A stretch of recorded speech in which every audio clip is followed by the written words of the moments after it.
Hello again, friends, and welcome to our next segment of Doc G's Wine and Spirits Review. It's nice to see all of you again. As I recall, the last time we were together, we were in a rather lengthy discussion, I must say, about the wines of Spain. So as a logical progression to that, we are now going to move from the European continent, Spain specifically, since that was our last feature, and we're going to go all the way across the Atlantic Ocean, and we're going to land in South America. Specifically, tonight's episode is about the wines of Chile and Argentina. I thought it would be a very logical progression, as you will see in just a minute, as we delve into the connections between Europe and Chile and Argentina. And on that note, again, bienvenido, mucho gusto verlos, buenas noches, y salud.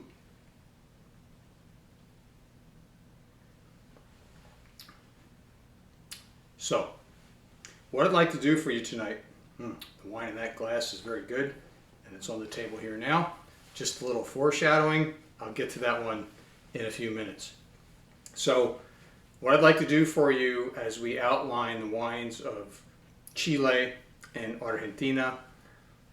South America is obviously a very large, expansive land. It is one of our continents. Wine is not only grown in Chile and Argentina, but for our purposes tonight, we are going to stick to those two because they tend to be the most commercially represented in the United States. Brazil is growing wine, Peru, Bolivia. Most of the South American countries do have their wine, but most of it, except for Brazil, tends to stay in the South American continent. So, we'll talk about, as I've been doing with these geographic / regional reviews of wine around the globe, we'll talk a little bit about the history, and we'll keep it brief. I know I went a little overboard with Spain, and I told you why. But I did not mind. I hope you enjoyed that spot. We'll also talk about the geography in terms of grapes and the wine regions of these two wonderful wine-producing countries. We'll talk about the other aspects of winemaking in those countries that are pertinent to our conversation. And, of course, we'll end with a wine tasting, and I'll try to wrap in everything that I'm saying to you through each bottle of wine that I present with you tonight. So with that said, let's talk a little bit about the grape history and how South America actually got involved in the production of the growth of vineyards and ultimately the production of wine. So grapes arrived originally, and we got to go way back to the 1500s. And if you remember your junior high school and high school and whatever else you studied it, your history, the Spanish conquistadores, and this is our connection to Spain, came to, whatever word you want to use, discover or ravage. I want to get political or reinvent history, but they came. And they came to they came to North America, they came to Central America, and they came to what is now called South America. Two principal of those explorers, or conquistadores as they're often called, were Hernán Cortés and Pizarro. And both of them wound up in Mexico. And believe it or not, Mexico does have some grape production. We're not going to talk about that today.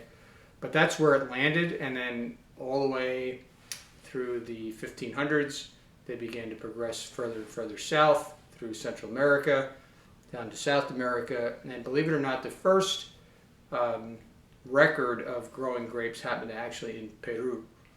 And then Peru, it moved into Chile, and then finally into Argentina.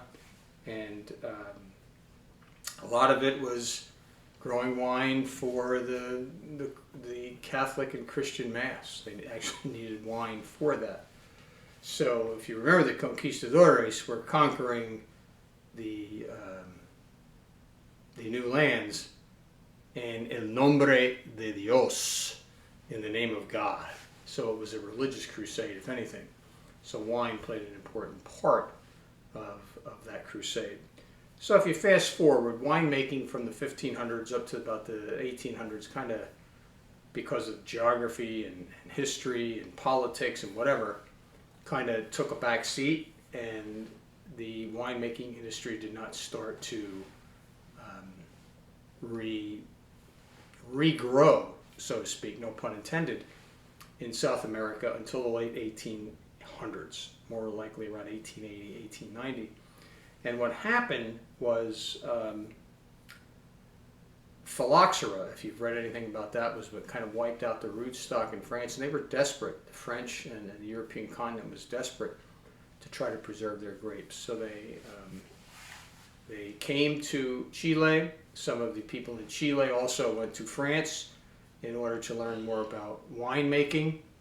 And lo and behold, they brought back some of the major, and this is all going to sound like France, but they brought back Cabernet Sauvignon cuttings, they brought back Merlot cuttings, they brought back Cab Franc cuttings, they brought back a grape called Carmenere, they brought back Sauvignon Blanc, and they brought back Chardonnay. And lo and behold, when you think about Chile and Argentina, Chile kind of led the way. And the soil and the climate and everything that happened in Chile kind of led to the South American revolution and evolution and development of what we know today as the wines that come out of Chile and Argentina. Both of them, I honestly didn't, I know they're in the top 8 of wine production globally, Chile and Argentina. And Argentina is, I think, above Chile, but Chile also is a player on the global stage right now. So let's go more then to the recent history. Let's fast forward to the 1980s. In the 1980s, the Argentinian and Chilean wine businesses both started to gain some serious foothold after just being more localized. And the Merlot and Chile at the time, coming out of Chile, were pretty bad. Now, I was not, I'll confess, my interest in wine didn't happen until about the 1990s. So by the time I got around to sampling Chilean wine, it was pretty good. But from all the research that I found, the Chilean Merlot, which was very popular, and the Chilean Sauvignon Blanc were actually terrible. They were not very good. And the reason behind that, in doing the research, is that both of those grapes, as they were being grown in Chile and cultivated, it was found out that they were both identified incorrectly, which can happen with grapes.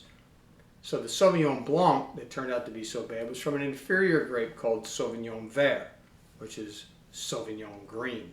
And anytime you talk about the word green in relationship to wine, it doesn't usually connote a nice palate and flavor to the wine. And Merlot, from people being used to Merlot in France, Merlot is a very smooth and silky wine. The Merlot in Chile was a little bit different, and they couldn't figure out why.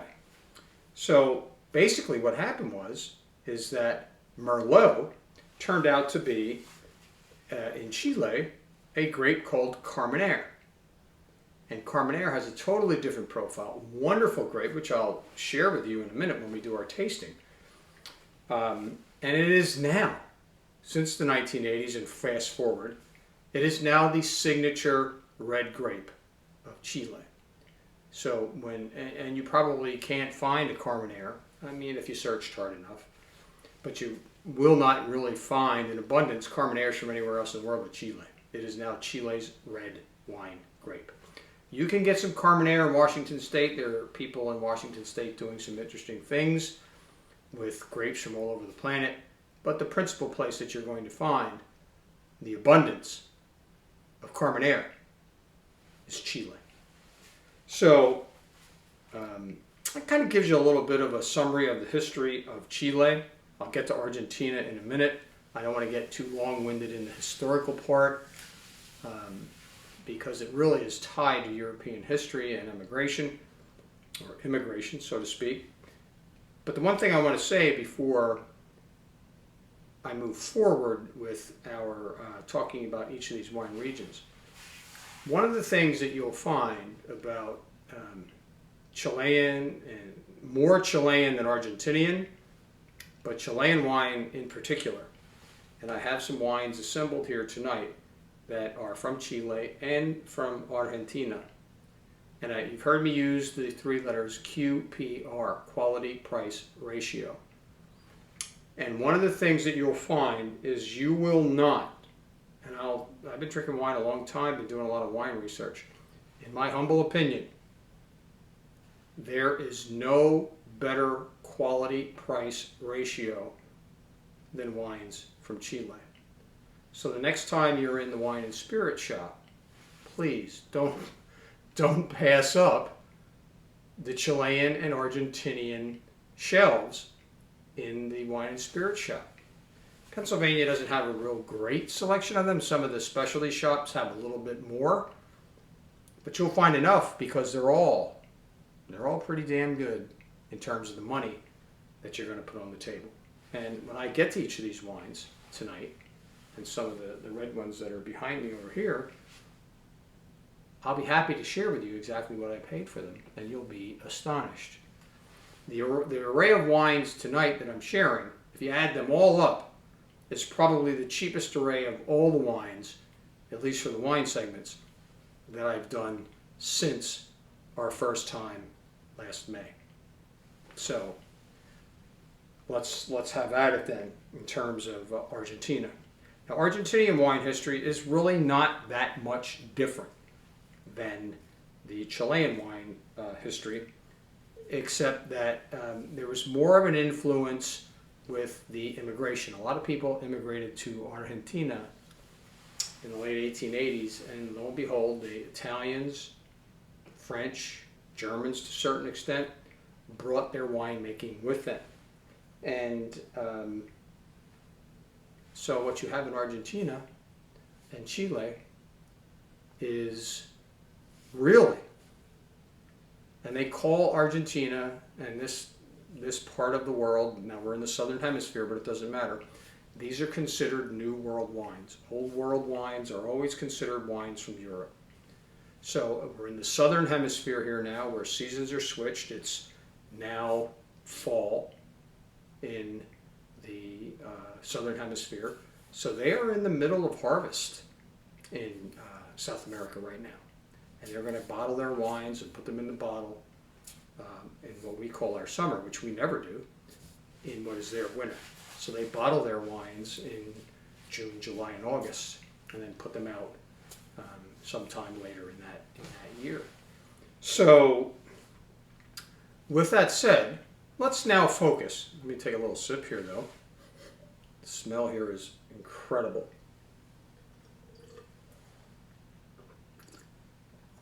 I promised to talk to you about this wine. I couldn't not talk about it. It is so good. So, when you look at Chile, if you were to take the globe and be able to fold it in half, like a sandwich, guess where Chile is? In the same exact location longitudinally and latitudinally as California. So Chile, in a sense, is South America's California. Not exactly, because Chile has been able to, because of its climate and its geography, been able to, it is just like the perfect, even though it's you know where it is in South America on the Pacific coast, down there where it starts to narrow out, real thin, long country, as far as the political division. It has wine regions from the northern reaches to the southern reaches because it's so narrow. There are three main wine regions, and when I say main wine regions, I'm talking geographically. There is what is called the Las Costas, which are the coastal areas, if you listen to the word from Spanish.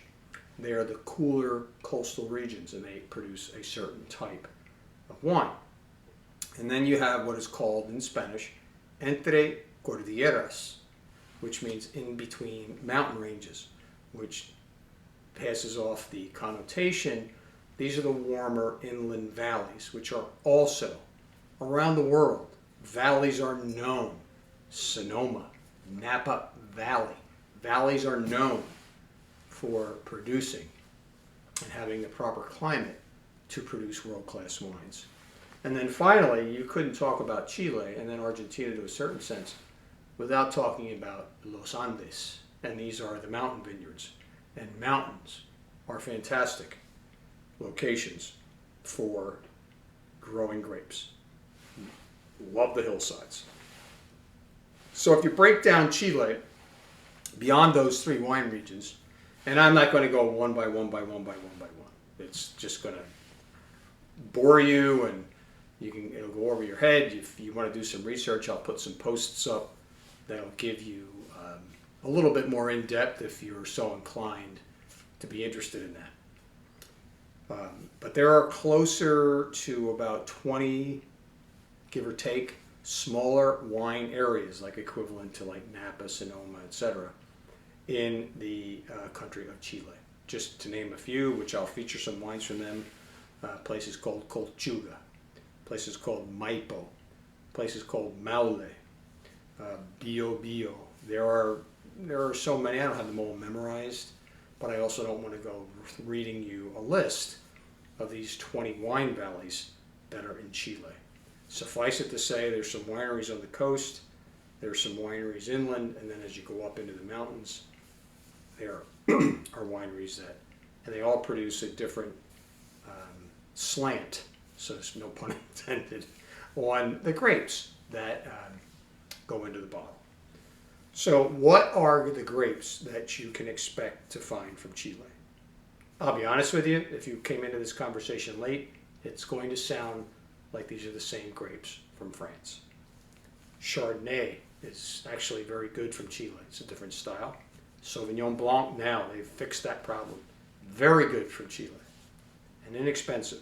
Cabernet Sauvignon, Merlot, Syrah, and of course the signature grape of Chile is Carmenere. So those are the highlights of Chile. Now let's move on to Argentina and talk about Argentina. Now if you remember a couple of weeks ago, maybe a month or two, I don't remember anymore, we've done so many spots here now. And just a side note, and I'll mention it again at the end, it's going to be May in a few days. I started talking to all of you last May. So we're going to have a special celebration at some point soon over the next couple segments. And I'll come up with something to try to commemorate 1 year of traveling together with all of you, and we still have not run out of topics, trust me. So there in Argentina now, there are 6 major wine regions, with the majority of them, almost all of them, they're not on the coast. Again, if you look at Argentina, there's Buenos Aires down here along the Atlantic Ocean. And then as you move inland is where you're going to find in the western part of the country is where you're going to find the 6 major wine regions. And again, without having to go through item by item, the major wine region of Argentina, if you pick up a bottle of wine in the wine and spirit shop and look at where it's from, it's probably going to say Mendoza. And Mendoza is in the Andes, at the foot of the Andes Mountains in the western part of the country, along with all of the other wine regions as they kind of encircle from north to the south the border with Chile in the Andes Mountains.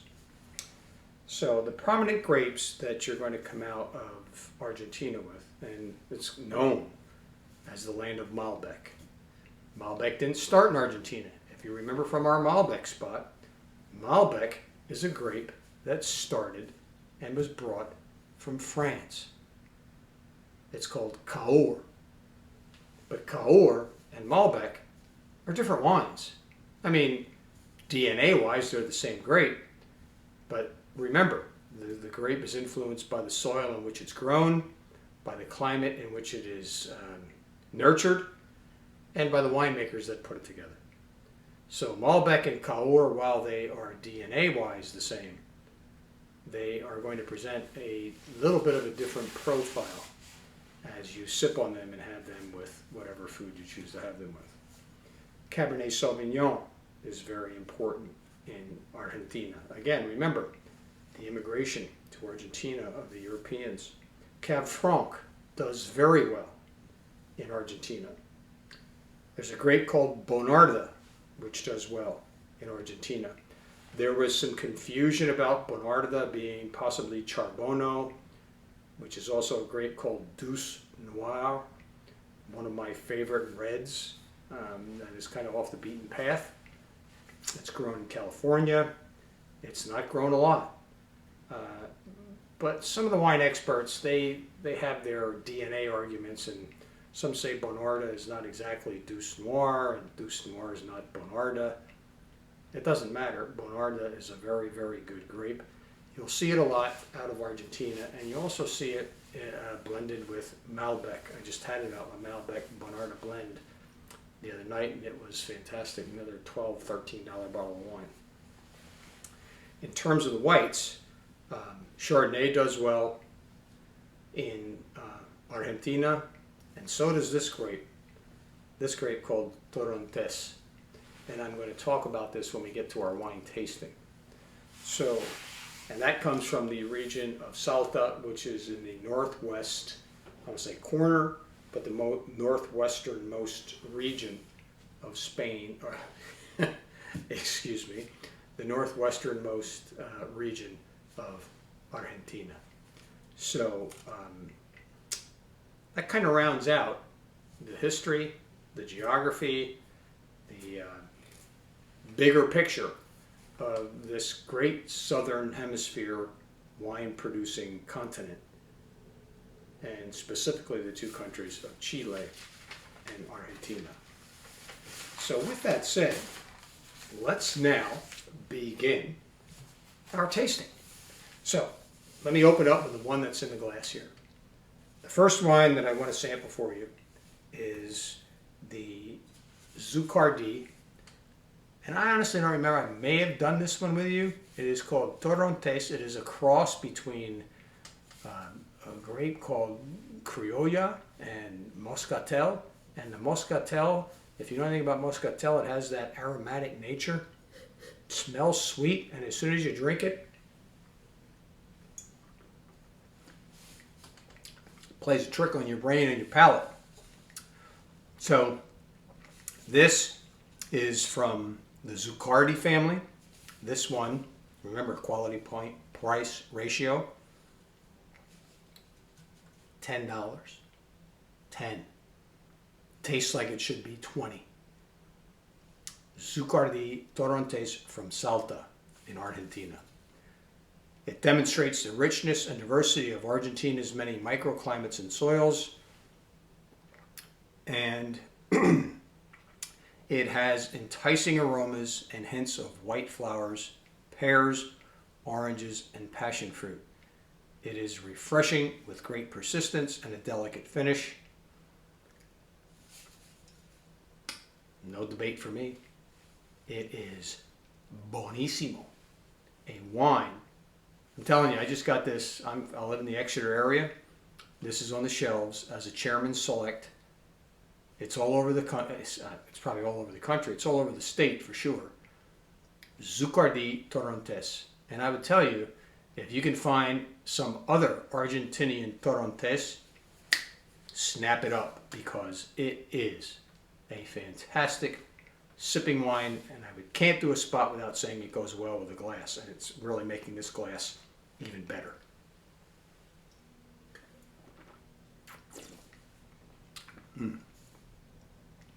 It's like eating a peach. That's really good. So let's move that one aside. Unfortunately, we have to move on. So the next wine that I want to feature for you is a Chilean Chardonnay. Now, Chardonnay does well. I've had Argentinian Chardonnays. I've had Chilean Chardonnays. I've actually had, this company actually makes a great bubbly, which has some Chardonnay and Pinot Noir in it. But this one is Cono Sur. Cono Sur is a very big wine producer in Chile. So I haven't even poured this one yet, so we're going to do that together. So nice twist off cap. This happens to be a 2019. So let's pour that. Let it sit in the glass a while as I read to you.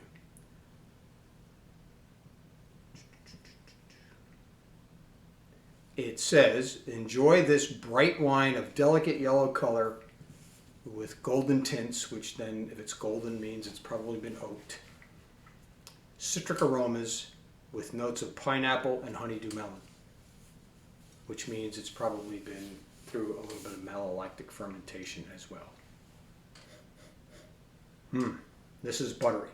Now, remember, I love Chardonnay. You can get Chris Chablis style, which is no oak, or you can get the big oak bombs. It just depends what you like. It's important how you pair it. This one has some definite spice and vanilla and creaminess on the nose. Well, not on the nose, but I'm sure it's going to have it on the palate.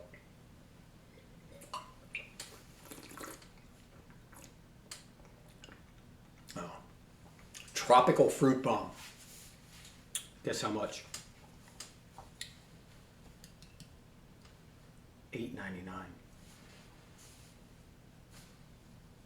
When I was doing my research, one of the people that I read said, any wine you buy from Chile, it's probably $20 or twice the price at the same quality of getting it from another country. And I'll be honest with you, that is flat out true. Is this the best Chardonnay I've ever had? No. Hands down. I drink a lot of Chardonnay.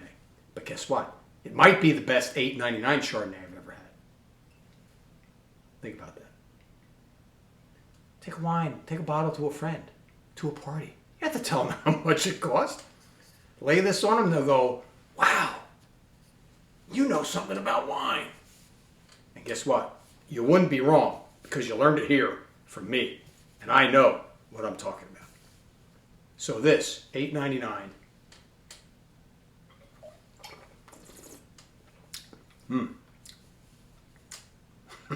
That's good. That probably is better with food, but it's not bad alone. So, Connoisseur, PA Wine and Spirits. Check it out. So, I couldn't do a spot without doing a rosé. So let's move to this rosé. This is one I've never had. Complete reveal here right now.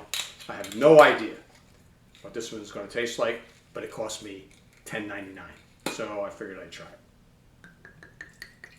And the reason I'm trying it is because it's a Malbec rosé. And the other reason I'm trying it is because it's from Argentina. So, let's see what this one has to say. This delicious Malbec rosé is bursting with ripe, juicy fruit flavors of wild strawberries and raspberries. Enjoy with salads, seafood, dishes, or white meats. It's from Mendoza.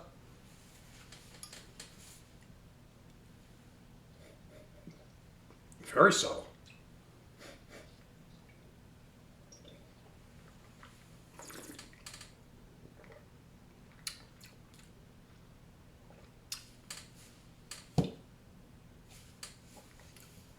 What they said is true.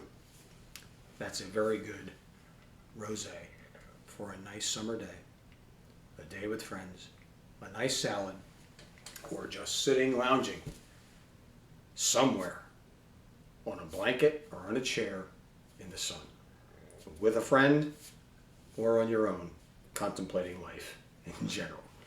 So, Malbec Rosé Santa Julia, Malbec Rosé 2020, available at your local PA Wine and Spirits, on sale, $10.99. $10.99. So let's move those aside. Now, let's turn it up a notch. Let's go to, let me bring my red friends over here. Want to make sure we have the right glasses.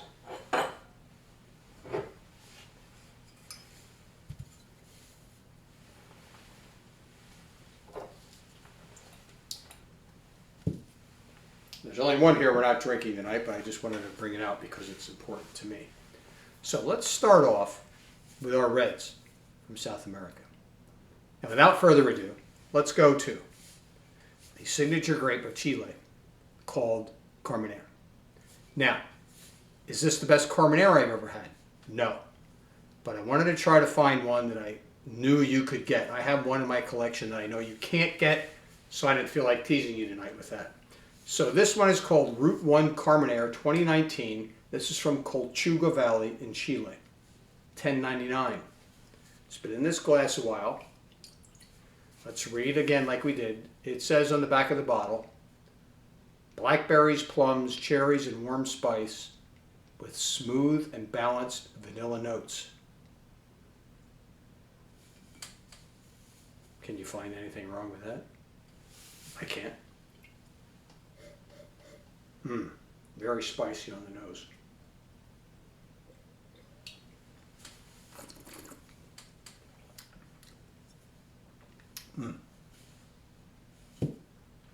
Speaks for itself. You put a great steak with that, maybe some chicken, whatever it is you like to have with red meat, go good with the pizza. This wine for $10.99 is wonderful. Route 1 Carmenere. If you don't want to try that one, try another one. The Carmenere grape is all over Chile. So that's Carmenere. Now, there's a story behind this next one. You knew I would have a story. This wine I found in Hilton Head in one of our trips so long ago, I don't even know what year it was.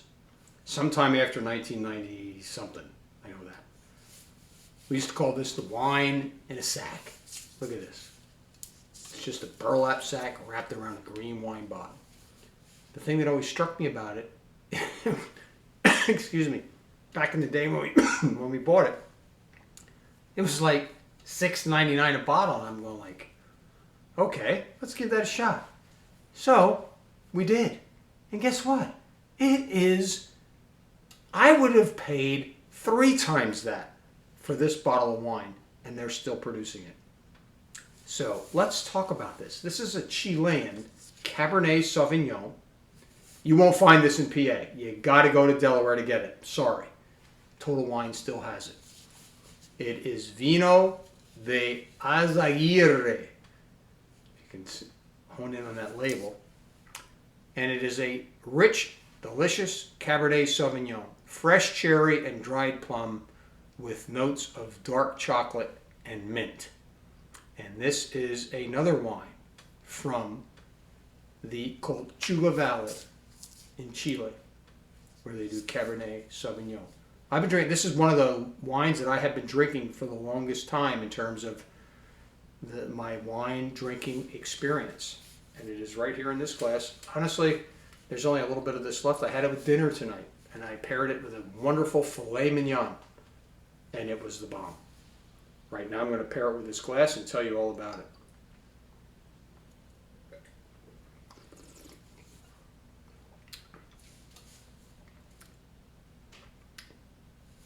Everything they said on the bottle. $10.99. For $50, you could have had all these wines right here on the table. $50. I've never done a presentation where that was possible. So, if you can't find this wine, I feel sorry for you, but don't be afraid to buy a Chilean Cabernet Sauvignon. I would tell you it's better to get closer to $20 to ensure quality.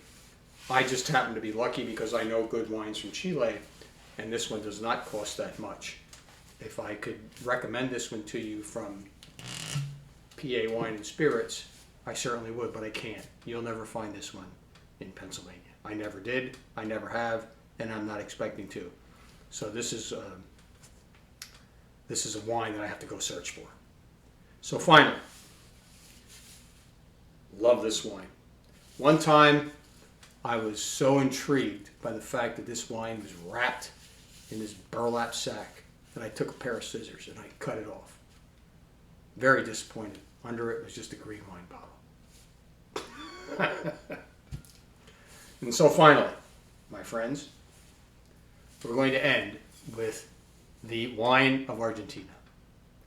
And the reason I picked this one is the, by the way, that little gold symbol on there, it's got 91 points from James Suckling. And you've heard me mention him before. He's a pretty big deal, slapping his name and a number on a bottle. So that means this wine's pretty good. Guess what? $10. As a matter of fact, I think that's too much. I think this was like $9.99. $8.99, excuse me. Alamos Malbec. Alamos makes blends. Buy an Alamos wine. You will not go... I think they make a Torrontés. But I can tell you this. Alamos Malbec, for the money, can't be beat. Let's see what it says. Alamos Malbec displays hints of dark cherry and blackberry with a long and lingering finish. This balanced and full-flavored wine is excellent with grilled meats and vegetables. There's nothing like a great Malbec and a nice, plump, juicy piece of red meat. Maybe even a burger. Try it. You'll know I'm right. So let's taste this one. The dark red fruit's coming out.